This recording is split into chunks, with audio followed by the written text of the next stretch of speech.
پہلے 18ویں ترمیم کے فوراً بعد ہمارا SIUT کے ساتھ جو پارٹنرشپ تھا 2021 تک وہ 6 بلین روپیز کا تھا،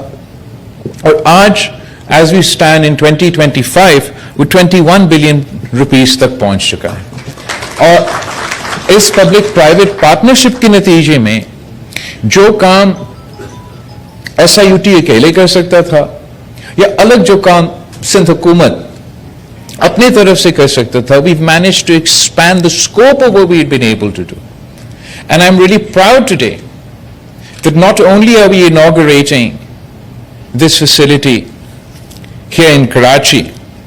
مگر انشاءاللہ تعالیٰ پاکستان پیپلز پارٹی ڈاکٹر ادیب رضوی کے ساتھ مل کے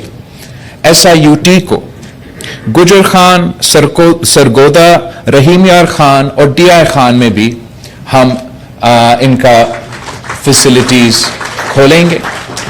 آپ سب کو یاد ہوگا خان صاحب کا دور میں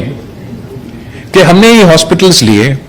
ہم نے ان ہاسپٹلز کو عالمی سطح کے ہاسپٹلز بنائے, مفت علاج دلوائے آپ کے خرچے پہ, سندھ کے عوام کے خرچے پہ, اور ایک کورٹ کے آرڈر پہ انہوں نے فیصلہ کیا کہ 18ویں ترمیم اپنی جگہ, آئین میں جو لکھا ہے اپنی جگہ, اس لیے کہ وہ بلڈنگ ایک زمانے میں وفاق کا بلڈنگ تھا, تو اب میں پورا ہاسپٹل وفاق کے حوالہ کر دوں. میں سمجھتا ہوں کہ ہم نے اپنا صحت کا شعبہ نہ صرف اس وقت بچایا مگر ثابت کر دیا کہ 18ویں ترمیم اور ڈیولوشن ہی صحت کے شعبے چلانے کے لیے بہترین طریقہ کار ہے. جہاں تک پاپولیشن کنٹرول کا ٹاپک ہے, پاپولیشن چیلنج تو چیلنج اور اپرچونٹی دونوں چیزیں ہیں, موجود ہے, تمام صوبے میں موجود ہے, مگر وہاں بھی میں چیلنج کرتا ہوں ہر صوبہ کو, صوبہ پنجاب کو, ہمارا اپنا صوبہ بلوچستان میں جہاں اس وقت میرا کولیشن حکومت ہے, پختونخوا کو اور وفاقی حکومت, کہ وہ اپنا 15 سال کا کارکردگی پاپولیشن پلاننگ میں سامنے لے کر آئے, اور میں اپنا جو 15 سال کا کارکردگی ہے پاپولیشن پلاننگ میں آپ کے سامنے پیش کرنے کے لیے تیار ہوں. ڈاکٹر ازرف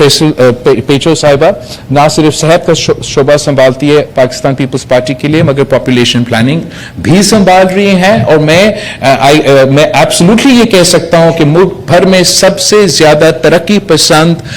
پاپولیشن ویلفیئر پہ جو کام ہو رہا ہے وہ صوبہ سندھ میں ہو رہا ہے.